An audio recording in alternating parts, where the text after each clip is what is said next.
Hi, I'm Juliet Kinsman. Welcome back to Funny Old World.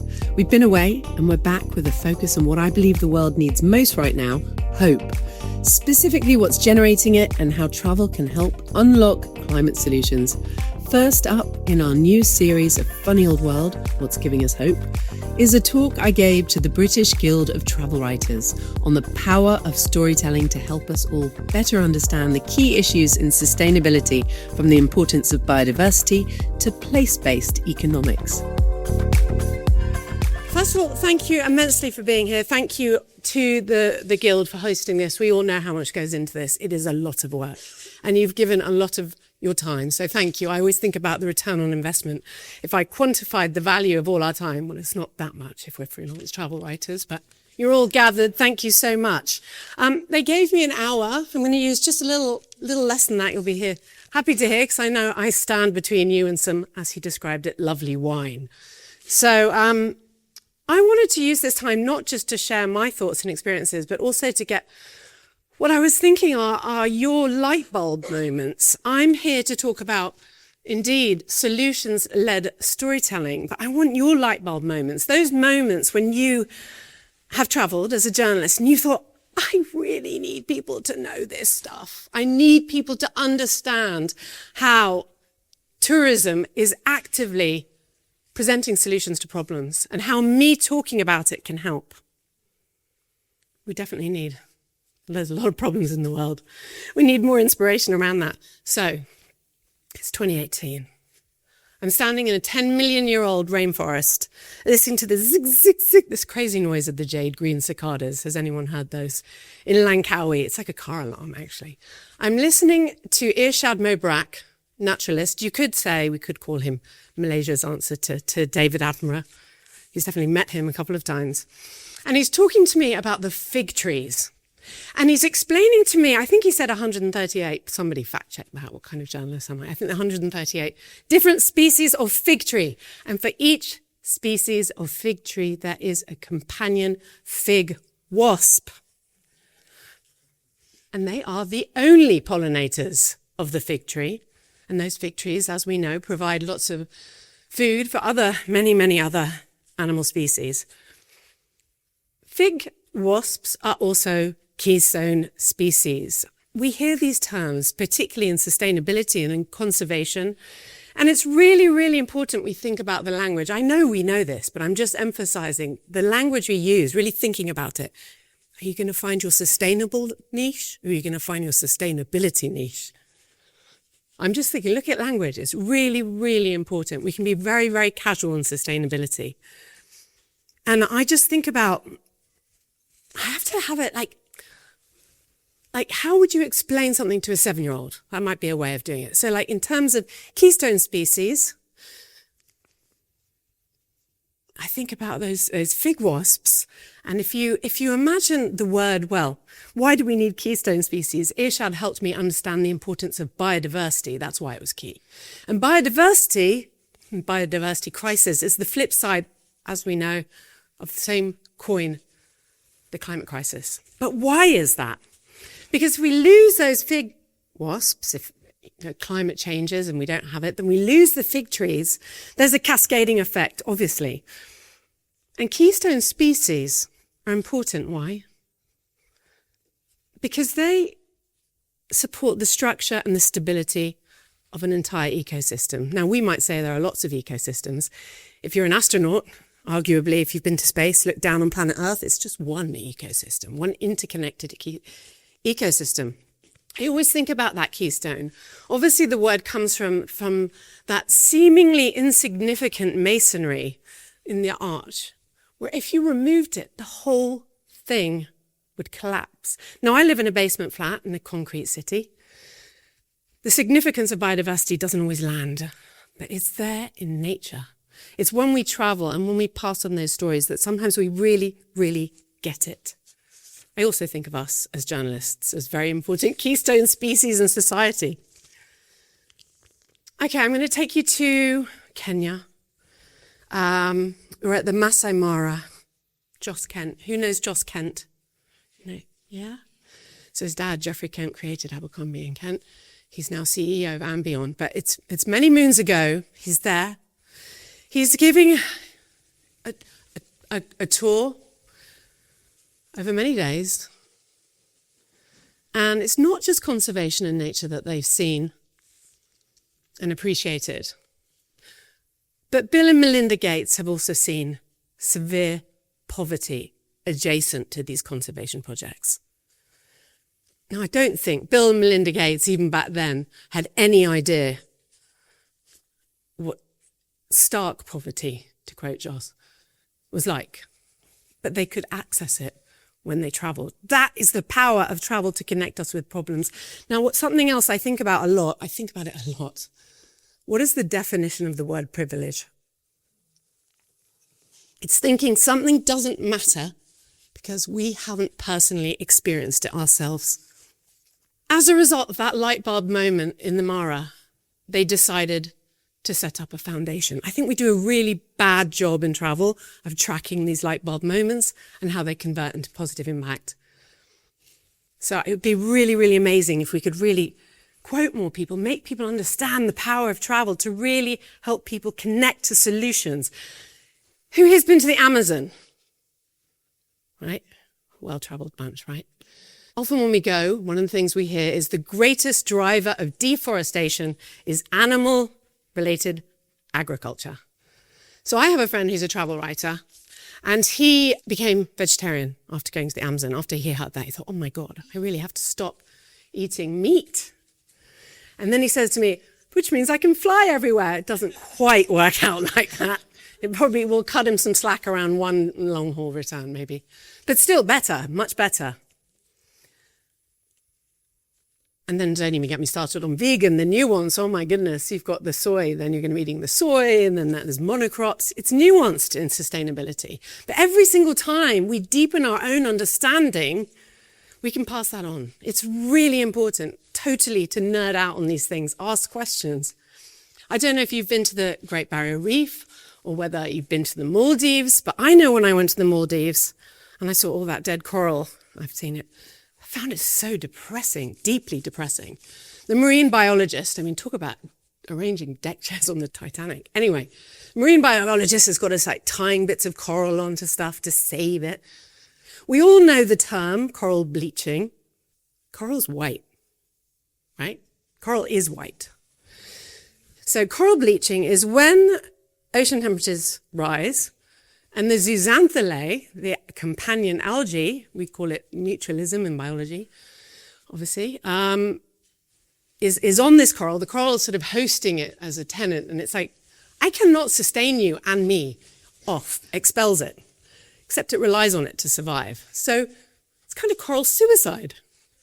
It doesn't really have a ring to it. You don't want your kids playing in the Marine Biology Centre talking about coral suicide. So we call it coral bleaching.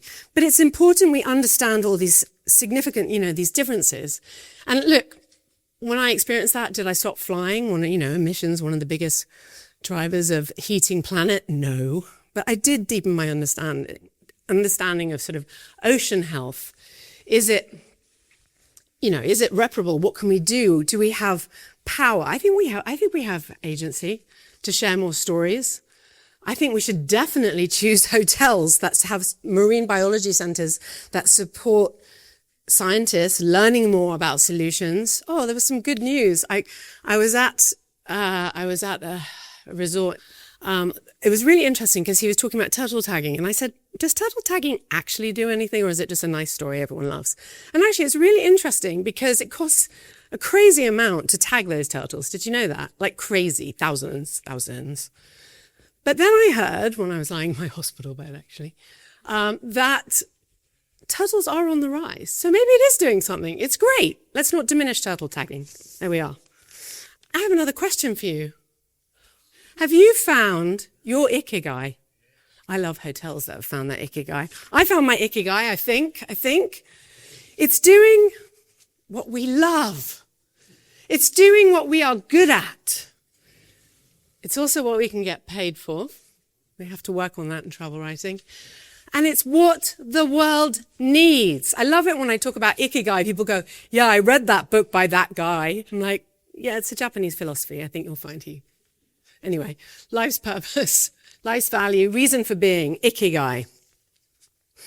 I really, really love celebrating hotels that have found their ikigai. You know, whether it's through books, doing podcast series, I really, really love to show the power of travel to spotlight local and global challenges, and then in turn, pass that on. And we can all do that, whether it's through copywriting. I loved hearing Sophie saying about, you know, finding other ways about talking about things in terms of, it's quite hard to do that dance of PR and be a journalist, conflict of interest and all of that. But I think it's really, really important that we do find ways to share our stories that, you know, I mean, travel writing, it's tough. We've heard it all. I hope I'll share some ideas. Maybe we can all share some ideas, group therapy together at the end of the day before our wine. Maybe we need the wine. So my background, first chapter of my journalism career was as a music journalist. I can tell you absolutely every nightclub that was around this area and who was playing what. I wish I could replace that microchip with other information, but we can't do that, sadly.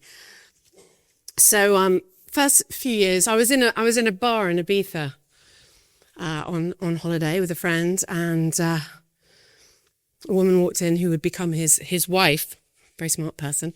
My good friends, James and Tamara, and they had an idea for it. They said, we've got an idea. Let's do a guidebook for people who are getting too old to hang out on the edge of dance floors, and like to spend their time in nice hotels.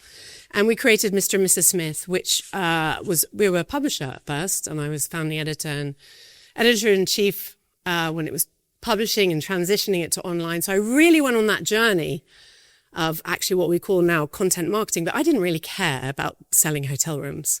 In fact, that's kind of, you know, I didn't want to sit in offices and hear about ROI and rate parity and all that. I wanted to share stories. And I was noticing 10 years ago that there was a new breed of hotel coming through, which really, really excited me, that I felt proud to navigate people to. So I created a consultancy called Boutico. So it's a portmanteau, boutique and eco. And I really wanted to celebrate those hotels and work with them to tell their stories better. And then one of them was Ushua. Does anyone know Ushua in Brazil? UXUA. No? Okay, great. Well, Ushua is Patajo, from the Patajo Indians, means beautiful. Now, those indigenous peoples are actually extinct now. At least there is some aspect of cultural conservation in preserving their language through the name of that hotel. It's a beautiful hotel. I would have told you in my Smith days, they're little casitas, old fishermen cottages that have been upcycled, very clever collaborations with artists, also something we talk about, obviously, in sustainability. But what I also really loved that they did was they created a capoeira academy. And that capoeira academy, through the martial arts and the lessons, it helped the sort of marginalized young people in that community find their purpose, gave them discipline, gave them confidence. I saw it, I experienced it. It's part of a bigger conversation around, you know, why that was needed. I can tell you that Trancoso is no longer a quiet fishing village. It's lots of high net worth holiday homes, which has got a whole, again, we'll meet over a glass of wine to talk about that issue in the world. Another hotel, for me, the poster hotel when it comes to ikigai, what the world needs, was created in the easternmost point of the Americas, a very remote Canadian island called Fogo, created by Zita Cobb. She is my mentor. She very much inspires me all the time with her community economics. She's created something called the Surefast Institute. Now, Zita retired the highest paid woman in Canada at the same age as me. We made different life choices, clearly. I tell you, she made her money in WDMs. Does anyone know what that is? No? We all use the internet. We know what fiber optics are. WDMs are wavelength division multiplexes. She made a lot out of that. She created an arts charity or an arts foundation. But you know what? That didn't deal with the problem. The problem was fishing sanctions in Canada in the 90s. Imagine a community, an island of 2,000 people, and the young people don't have any job prospects, right? It's a fishing community. There's no fishing. Zita, by the way, was born, I think, the 6th of 7 children to an illiterate fisherman and in a house with no running water and no electricity. So you get a sense of it. She went off and she studied business. What she then did, and this is what was crucial, is she created a beautiful design hotel in a very unlikely luxury destination to be. She created an economic engine. That is the most powerful way to help small communities, or it can be. It's a universal issue. We see it all over the world. As we know, the increasing numbers, I can't remember the actual stats, of people going to live in cities. It's a problem. So even whatever you think about Belmond, whether or not they're sustainable, even though that, they follow Earthcheck, when I hear about some of those properties of those big luxury groups in rural areas, giving people jobs, that's so vital. I know you know that.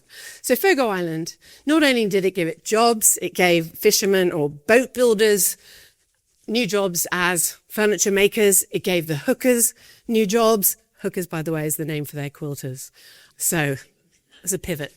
They brought in high network people who came, left money in the destination. It's the most wonderful model for me. I mean, Fogo Island Inn.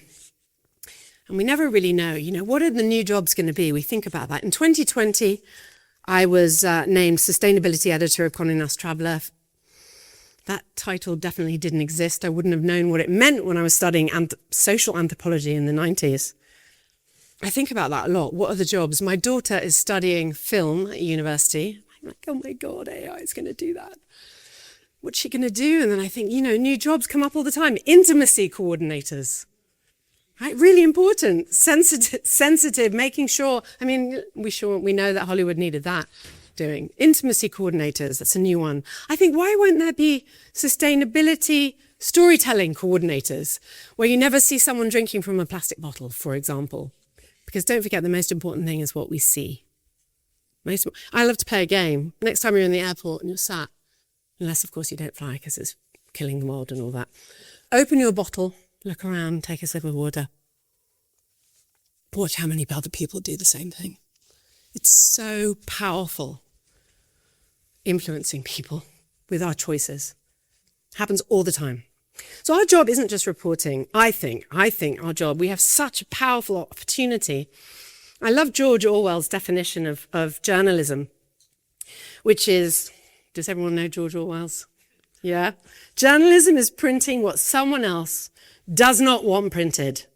Everything else is public relations. No disrespect to public relations, but it has become a little bit blurred between church and state.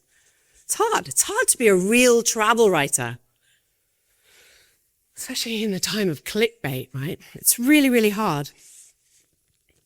I see people who write such great articles, and then someone just casually puts in a headline or a subhead. I had a conversation with a friend this week who had talked about, I can't remember in particular, but she was like trolled just because of this clickbait headline, but actual article was totally responsible and helpful.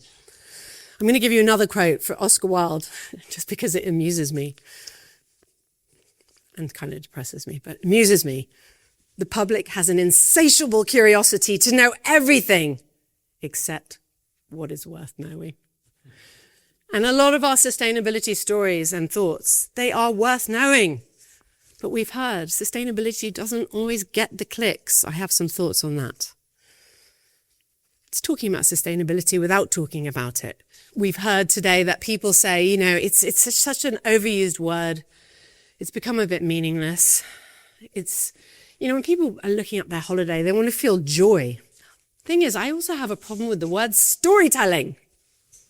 The word has become so co-opted by marketing departments, I guess because they know the power of stories to connect with emotions, and emotions are the biggest drivers behind our purchasing decisions.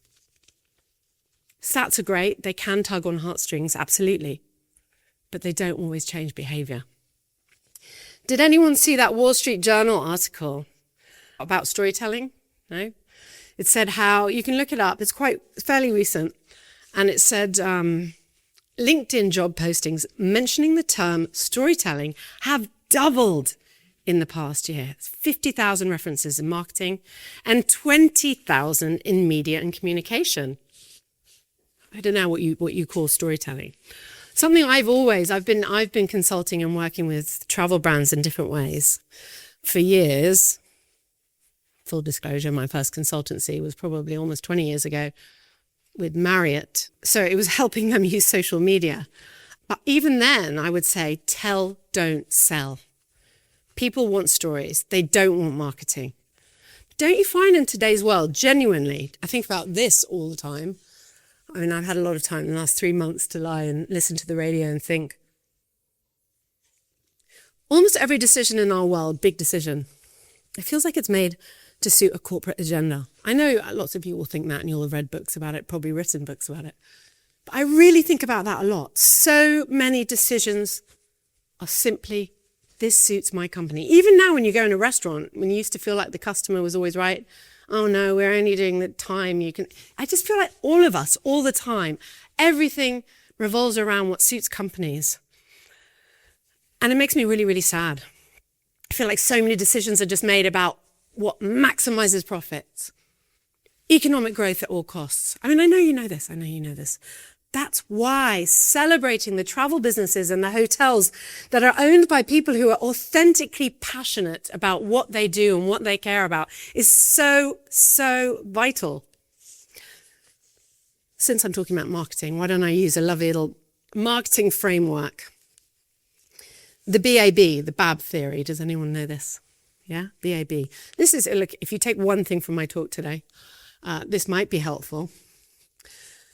It's talking about the B, the before, when the typical storytelling Holy Trinity. Paint the picture of what is broken. The B, the before. The after. Show them the vision of what could be. And then the other B, the bridge. Reveal the magic in the middle to get people from the problem to the solution, the mechanism. Another way you could say that is the problem, the promise, and the pathway. I talk about this a lot. I host webinars on it. I thought about it a lot last year. I thought, how can we work harder? We can't just talk about sustainability. We have to do it in a subtle way. I call it pureeing the spinach. I'll come back to that. Now, the Wall Street Journal article also told us that traditional journalism has shrunk dramatically. Newsflash, you don't need me to tell you that. Print newspaper circulation has dropped 70% in the last 20 years. I told my sister that the other day, who used to be a news reporter in New York and then was a politician. She gasped. I'm like, how are you gasping at that? I mean, who do you see reading newspapers on the train? I mean, they might be looking at their clickbait on their phone, but companies now have direct publishing channels through social media, through YouTube. We all know how powerful YouTube is, right? Newsletters, podcasts. That reduces reliance on the press from their perspective, but gosh, are they churning out that AI slop, right? Right? They're all using ChatGPT. There's a lot of ChatGPT being used. Articles can be generated in a moment. I actually sat in on a talk last summer where someone brazenly said, I think he thought I was in the room. He said it was all marketers. I was the only species of journalist. And he said, yeah, just put something into whatever you use and write in the style of Condé Nast Traveller or could you at least just show a little bit of shame? But no, anyway.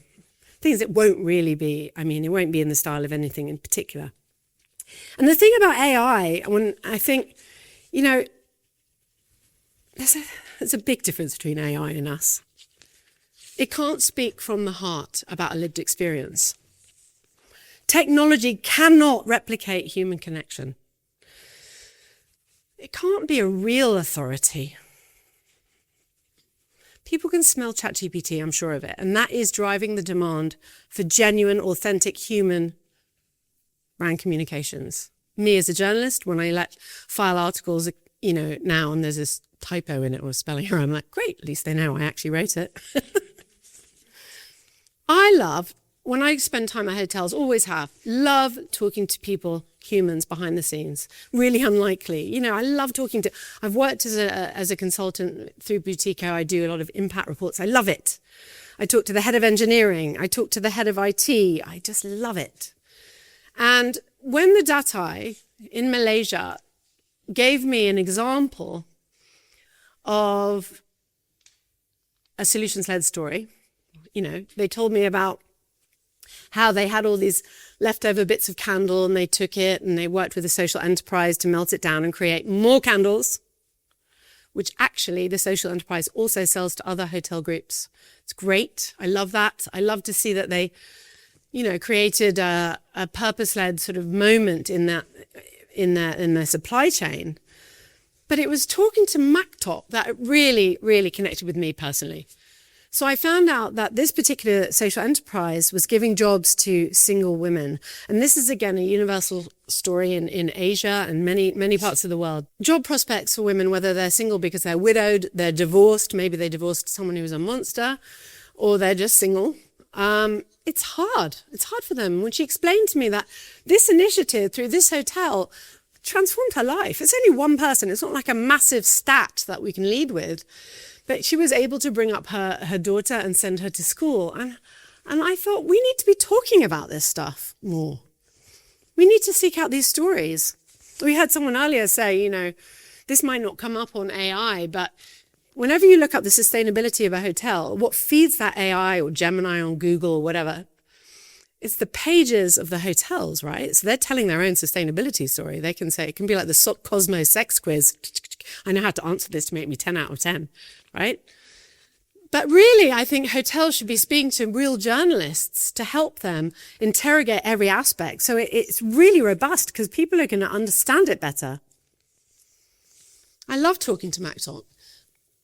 I think we all get to meet so many amazing storytellers. My favorite of 2025, there are a few. I just put it on my Instagram stories if you wanted to have a look, just because I loved her so much. Honestly, it brings tears to me when I think about the power of her storytelling. I was in Medellin in Colombia. I went on a trip with not in the guidebooks. And when I heard her story, oh my goodness, when I heard her story about just her struggle, her life, her tiny farm, it had collapsed. There'd been a landslide. She'd had to rebuild it all on her own.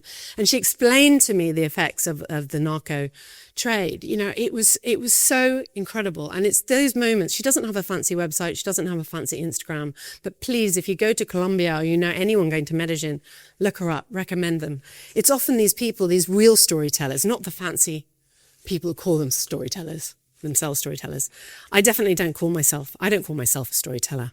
I do have my own slogan, hark at me, sharing stories to inspire impact. And that helps me with work. When work comes to me, whether it's consultancy, whether it's speaking, whether it's writing, would I be sharing stories to inspire impact? Yes, no? Makes my work decision. Beginning of last year, I decided I needed to help share stories of those who don't typically have their voice heard. I hosted a writing workshop at the Barbican last week, and they said, Juliet, when you stand up, be really American. Talk about, your achievements. Don't be shy, don't be humble. And I stood up and I said, honestly, my greatest achievement has been, last year was working with asylum speakers. Please look them up, please follow them, to humanize those refugees, often marginalized. And I really, really felt it was so important in this time, the rise in populism across the world, the rise in xenophobia, hostility. And I really wanted to wake people up to this idea of othering. You heard Holly mention othering nature. We are nature, we mustn't other nature. But we other our fellow humans. Travel is the antidote to that. Othering is when we turn people into them. We need less us and them. We need shared hope as us. I really think about that a lot, and that is what the world needs. I really believe that. And the power of storytelling to connect us, that moment with Bill and Melinda Gates, caring about people because they'd experienced it, the opportunity to experience empathy and walk in other people's shoes. What else does the world need? It needs integrity. It needs trust. AI will never, ever be able to say, you can trust me with a byline, right? I dream of something called fair trade journalism. We talked about things today. I'd love it. Imagine just like we have fair trade on food And it's that stamp, if we could put it on articles, right? It meant human verified. I fact-checked it. You know, taking pride in the fact it was paid for. Yes, in travel. Their manifesto, I wanted to mention that with Juliet Kinsman PR as well. That I'm sure they were a big part of that. At the beginning of last year, I started working with the Datai Langkawi to work on the impact report. And I wanted that impact report to in turn unlock and spark impact through what I called as a campaign, solutions-led storytelling. We put an impact report in every room. And I hope as journalists, thinking like a journalist, I took complex aspects of sustainability, distilled it so that people who read it in their rooms really can understand the challenges. I codified it further as a consultant. I love doing things like this. I called it, we talked about it internally, and we want to work with the team to understand this. I called it Hear, Heart, Head, Hands. You hear a story, connects with your heart, makes you feel something. You make sense of it with your head, and then it speaks to your hands. It converts into action. And I really, really love working with hotels to do that. Thank you so much to the British Guild for letting us be here. We're not just writers documenting the world. We are the ones advancing the narrative, broadening perspective, tackling myopia. Champion the hotels that don't have the massive PR machines behind them. Think beyond self-interest. Why am I writing about this trip? Do I get a free holiday? What a waste of our platform. I know it's hard. And the other thing I want to say to all of us, support each other as journalists and PRs. Share each other's articles, comment, like them, tell the algorithms. Cooperation between competition. If you get an idea, you hear an article, someone talks about something, their niche, credit them. Say, look, I heard about that from Sarah. I love it. It doesn't diminish our expertise to celebrate our fellow journalists. I see a lot of this. I hear a lot of people taking ideas, saying, it's fine, just credit them, just share, let's pat each other on the back, let's be each other's cheerleaders, let's be the wind, mix all the metaphors, beneath each other's wings. And also, I would love it if we could go to the last slide, please, music to everyone's ears, I'm sure. If we can use our platforms to make people care about lesser considered topics. Has anyone here heard of passport bros? That's a thing. Anna Hart told me about that the weekend. She texted me. She said, have you heard of passport bros? I'm like, what the hell? It's guys who give each other sex tourism tips. They've got merch. Look that shit up, right? We need to talk about this. We also need to influence those who influence. I put on With Love Megan. Who's watched that? Told you I was on a lot of medication. I couldn't take very much. I thought this will be easy. So I put With Love Megan on. It opened with bees, beekeepers. I thought, brilliant. She's going to puree in the spinach. That's what I call it. That's her thing. You know, puree the spinach, sneak the vegetables for your kids into the spaghetti bolognese sauce, get that sustainability in there. She's going to start talking about biodiversity, keystones. No, she isn't. Species. What a wasted opportunity. Nothing. I can't remember anything about that program. Maybe if Megan had stood there in that jungle at some point with me and with Irshad, maybe she'd heard Irshad talk so passionately about the importance of looking after nature, understanding we are nature. And by the way, nature doesn't need us to survive. You all know that, right? We need nature. I always think the most important thing about holiday is how it will make you feel. AI is not an authority on how things make us feel. Everyone is a thought leader now, if you believe LinkedIn. But not everyone is able to express authentic passion in their own voice, and you have a voice. Every time you share a travel story that adds to your voice. Expressing why you believe a trip is actively uplifting lives, restoring nature, caring for whatever the hell it is you care about. It is important. Ask more questions. Just model curiosity. Do it more elegantly. I've had to learn that. When you get into sustainability at first, you become a bit, I think I've been called, you become a bit angry, difficult. I've learned to try and do it. I've learned when in the face of people who say outright racist comments about immigrants, I've had to learn. I practice it in a mirror. I put my hand on the mirror and I go, oh, what would make you say that? Because at first I was like, why the hell would you say that? But they don't hear me. They just hear my anger. So we have to find different ways of talking about it. In music, the last notes in a performance, and they're the resolution notes. In music, pieces typically end where they begin, on the tonic or the keynote. Do you think about that? The keynote sets the tone. I'm leaving it. On the same note, I'm going to ask you, I'd like to hear your light bulb moments and the things you care about and the problems that we can all talk about. How can we solve them? I would love to hear from you. Thank you.